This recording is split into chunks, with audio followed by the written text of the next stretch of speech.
Welcome back. So in today's episode, or this episode, we're going to change the car from OBD1 to OBD2. What it entails, what parts you need, and how frustrating it's probably going to be.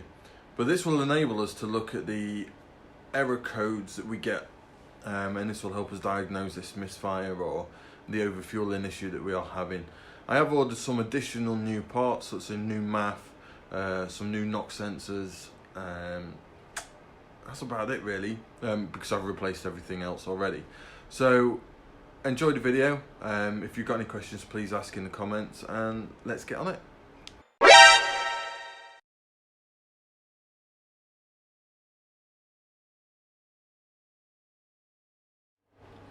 Back in the garage, so we're going to start ripping out the loom out the engine bay and start putting a new loom in its place.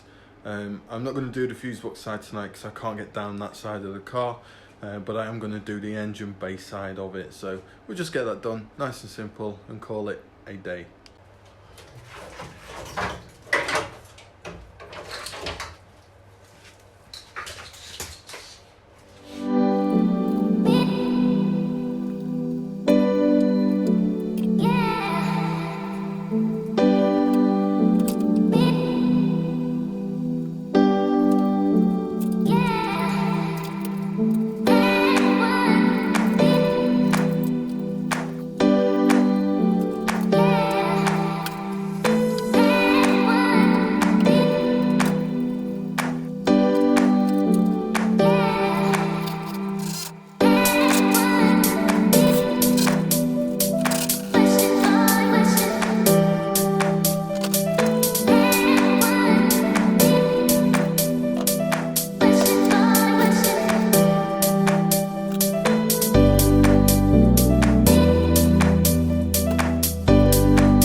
So the reason why I've taken the door off, it just makes it easier to get to the fuse box because it's right underneath, and I've got a roll cage in the way as well, so it's just a pain in the arse.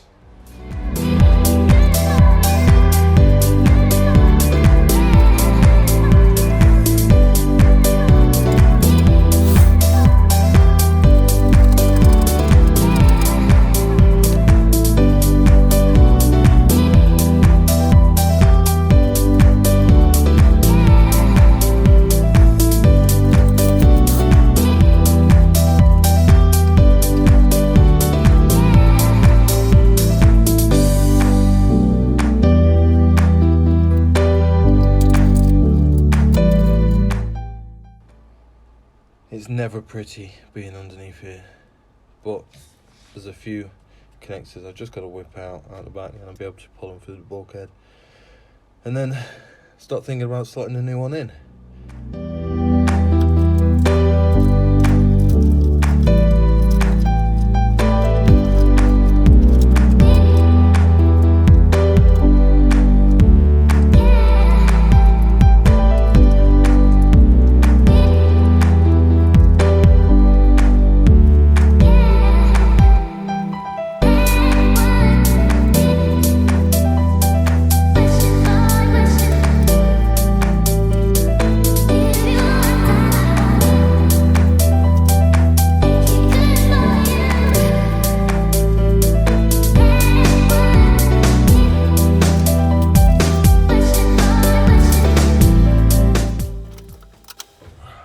So that's the loom in. What a pain in the arse. It's in the fuse box. I think I messed up at some point. So on the original loom, I separated the main power feed and the main earthing feed onto the lighting loom. So it's already got that loom in. but on the engine loom, the new one has it in. So what I'm going to do is I'm just going to piggyback off each other for now.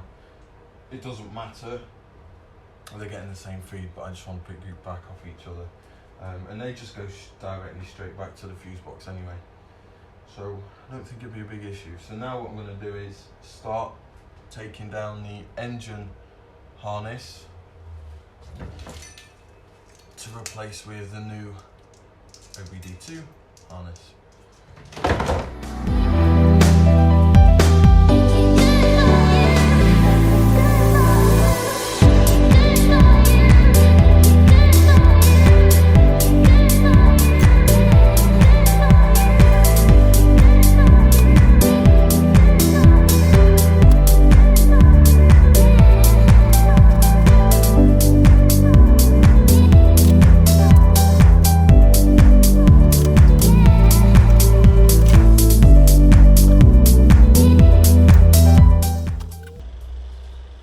So one thing you lose when you do the OBD2 conversion is the idle control valve, and this is a piece of shit. It really is. Originally it would come with a nice bulky piece of plastic with a kind of a filter on it that helps with the idle, but this is now built into the OBD2 throttle body. So it looks a lot nicer in the engine bay and gets rid of this.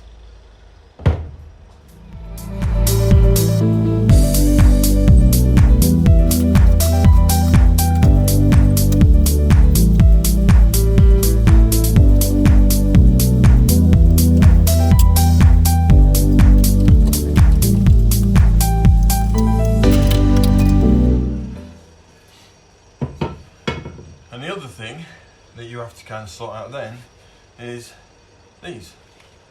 So that was a recirc from the oil vapor. That's why I've got the catch tank on. The oil vapor would go in there. It would have like a little sensor on it, but I've never used it. It's never given me any issues. So, and now I have to block that up. Fortunately, I already have a bit of a silicone hose this size to completely replace this, so it should be good.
And there we go.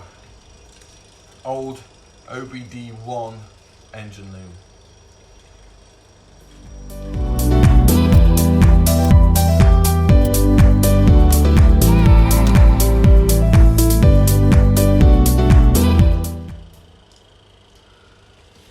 So I'm not going to wrap this up just yet. I just want to make sure that everything fits where it fits, then I'll wrap it afterwards at a later date off camera. It's not that interesting. But I just want to make sure that all of the plugs go where they're supposed to. Cut off any crap like this that's in the way. Make sure none of the wires are potentially burnt and just make sure it's all good to go really.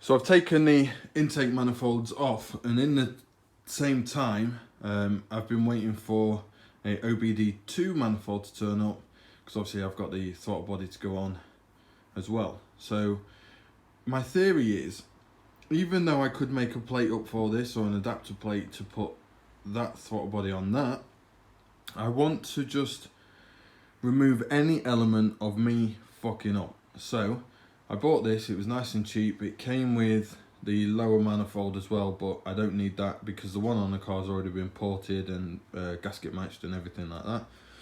So I'll keep that on.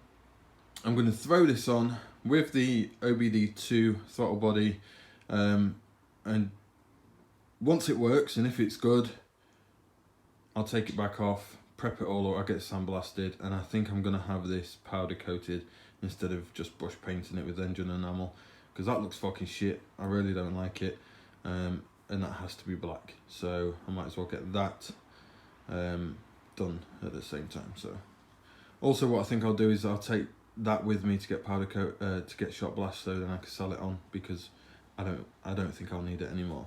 So what I'm going to do is just quickly go over the differences between them both. So from the front, they look identical. Same bolt pattern on the bottom, same gasket pattern, everything like that. On the sides you have the two vacuum ports, and you have two vacuum ports here, and then you have, I believe this is the intake temp sensor on the side here, and they're the same. If we just flip these around, on the OBD1, as you can see, we have a port here, and it's fucking disgustingly black, and my altered throttle cable holder there. On the OBD2, there's nothing there, and slightly the cable holder holds this further down, because the throttle body actually turns in a slightly different way. So that's the only differences I've noticed across the two, apart from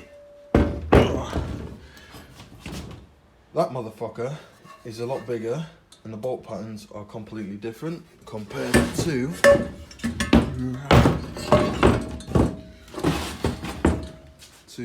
that. So that's got a lot chunkier and wider surface area than this does. I am gonna just run the die grinder in there and port that out to the best I can, and let it be really. I'll need to cap that off, I believe, because I've done it there, so I could just swap that over and cap that off. I can't really remember what that was for. I'll find out. But essentially that's it. That's the only differences between them two. They look identical on the bottom edge, where it intakes, not a problem. I did, however, port match these to the lower one. Right now I'm not going to do it. I'll wait till it comes back, before it goes to powder coating. I'll just open them up. There's plenty of meat on them, so that can be done.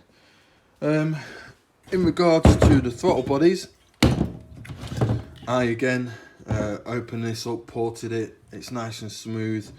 Let me see if I can show you. So on the bottom there, there's like a lip, a raised lip, and you can smooth that out.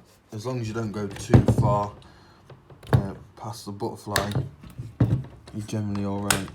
But as we see here, if I put them like that, so the oil, the coolant ways are on the top, that's on the top, that opens towards us, that opens away from us. which I find really interesting. Why did they make that change? Is it because of the onboard either control valve, or is it just a better design to have it opening towards you rather than away from you? Because essentially you're pushing against the air to open it up. So again, I smooth that really nice and clean. This one, although it does have a lip here, I might just knock that edge off, just try and take it out a bit smoother, but there's not really much to them. And also this diameter is clearly bigger than that by quite a significant amount. So yes, I'll have to deal with that when I put it on the car, but obviously this is the original elbow that goes on the car with that manifold, and that fits on there and that drowns that. So I do have a 90-degree silicone elbow that I was using on a different car a long time ago, so that can disappear. Also, this piece of shit is no longer needed because it's actually built in there, so we can get rid of that as well, and it'll be a lot nice and tidier. And hopefully this will sort out, while moving to OBD2, sort out a lot of my issues, and I'll be able to diagnose a lot quicker. So winner. Wait out on that.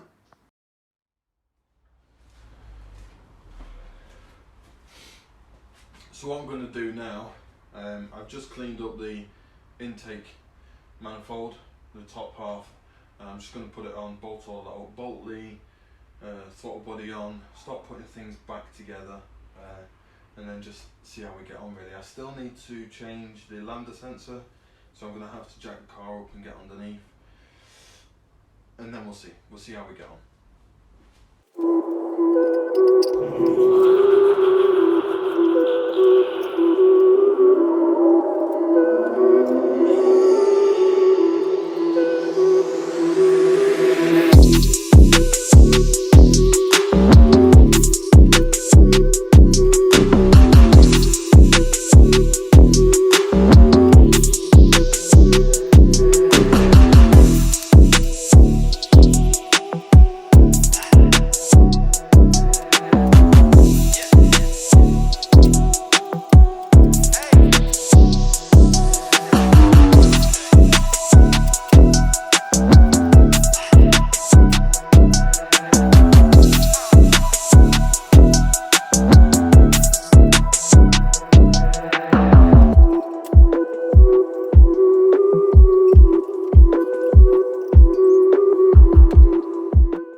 So I think we're about there. I've had to change a few things up going forward with the new OBD2 manifold and setup, but I think we're there. So what I've had to do is just change the pipe from the original pipe, and have to bring it this way. And the reason for that is the intercooler pipe that I made just doesn't fit down this side anymore. So I've run it over there, and actually I quite like it over there. The MAF is plugged in.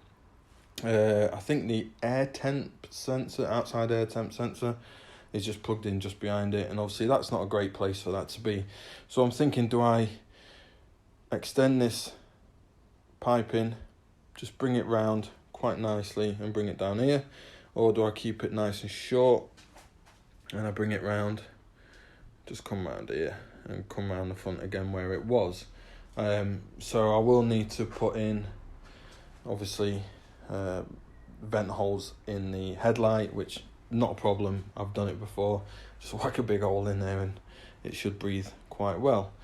So one thing I have done, let me just get on it, because like I said previously, the main positive feed and the main earth were already on the lighting loom that I already had in. So what I've done is I've just literally, you might be able to see it just underneath there, on the new engine loom, the positive and the earth were in that loom. So all I've done is just join them together here and here.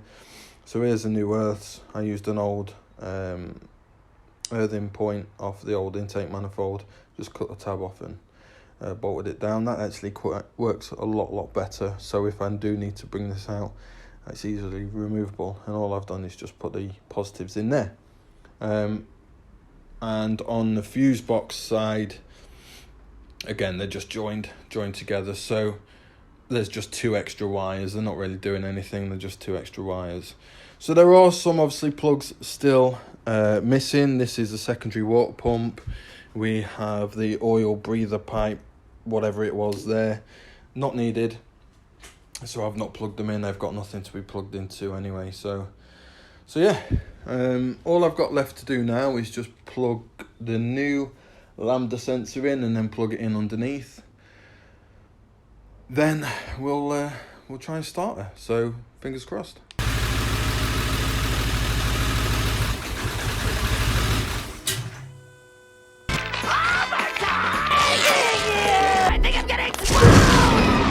SpongeBob, hold on. Let's just take a second here to relax. Little more. Little more. Good. So here we have it. This is now all fully rebuilt back up. I've had to put the intake over this side because it didn't fit around this side. And I've made sure all of the things are all good. What I have done is, you see this orange cable here, that's the OBD2 port that I've just kind of thrown in quickly onto the power in the earth, just to try and get some readings on the ECU, just to make it sure it works. So that's all of it in. So let me just run you through quickly what I needed from a late OBD1 VR6 12 valve to make it OBD2. So the biggest thing is your intake. Now you don't necessarily need this. What you will need to do is kind of get a sandwich plate that fits in between the throttle body and the OBD1 intake manifold, and then you'll just have to cap off the idle control valve port that's on the side. Other than that, you will need the OBD2 throttle body. That's a given. You will need the OBD2 engine loom and ECU loom. So that's both parts. That's the part that goes to the big connector there around the engine, and then the other loom going back down to the fuse box. So that again you will need for the conversion. So just some bits really additional that I've not really seen mentioned, but I know from experience and from having this knowledge is on the OBD1 there are 4-bar fuel pressure regulators, but on the OBD2 variants they are 3-bar. So I did have a spare one from a 180 that I had previously. For some random reason I'd managed to keep it, so I just thrown that in as well. Additionally on the fuse box, I had to add some additional wires. So there is a blue and white wire. I can't quite show you it, but there's a blue and white wire. That is your speed sensor wire, and that goes to W1 on the fuse box. And then there's another wire that goes from G something to E something. I'll put it in the description anyway. So essentially that is it. Obviously you'll need an ECU, and you might need to get the ECU immobilizer removed. There's plenty of companies, especially in the UK, that can do this. If you're tech savvy, you can try and do it yourself. Again, I would advise getting somebody else to do it. So if you've been watching the videos, you may have remembered I've had a misfire issue on this car for quite a while, even when it was rebuilt on OBD1. And it turns out the Coilpack, it shit itself. And I noticed this from, let me just grab it quick.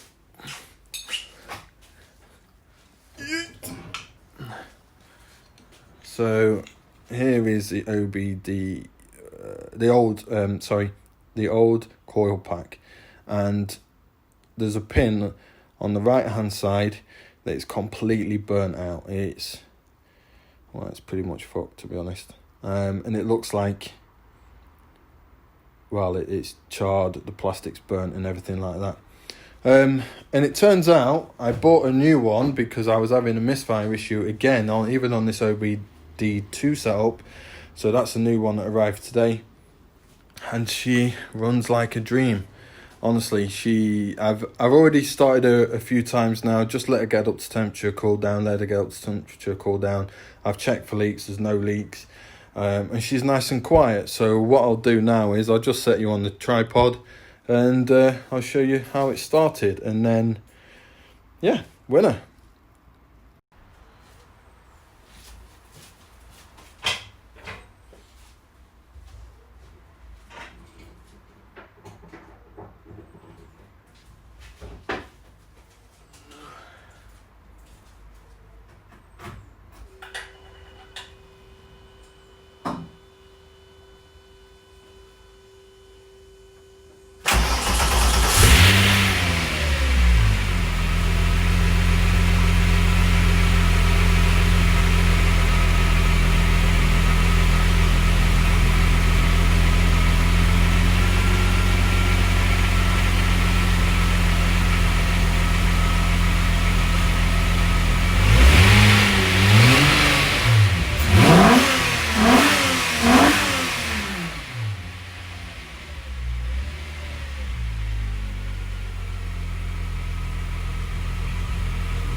So let's just quickly run you through what's happening with the car.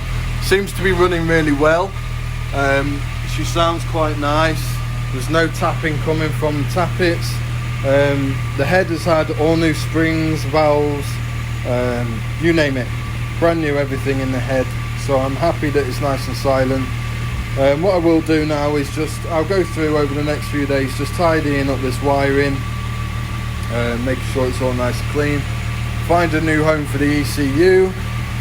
I need to make a longer and better intake pipe for this, because this is just awful. It's going to get a lot of heat soaked down the back, and I really need to redesign that, because that's fucking awful.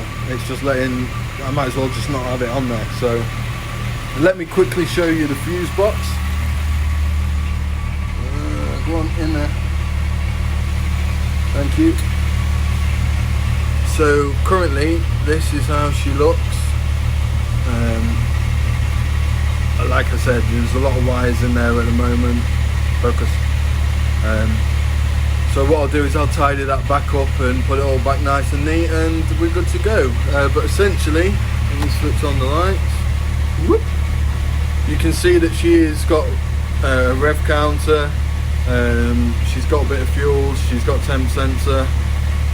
That is not the original miles on these clocks. I don't know where I got these clocks from. I think I got them in an auto jumble, to be honest. But she's all good. So very happy with the way she's running. So what a complete pain in the arse that's been. All of the issues that I've been trying to resolve seem to all come down to one thing: a really bad coil pack. And it just goes to show that, you know, maybe a fresh pair of eyes, a few days off or something like that can do you a world of good, especially when trying to fault find. But yeah, I'm really happy the way she runs now. It's time to start putting the panels back on, get the door back on, tidy her all up, and get to her first track day in the new year. I think that's where we're aiming to. So thanks for sticking around. If you've got any questions, please post them in the comments about an OBD1 to OBD2 12 valve conversion. I will try and happily answer all that I can. What I will try and do is dig out any links that I can to do with the paperwork and documentation that I got to help out with this. And we'll go from there. Cheers, guys.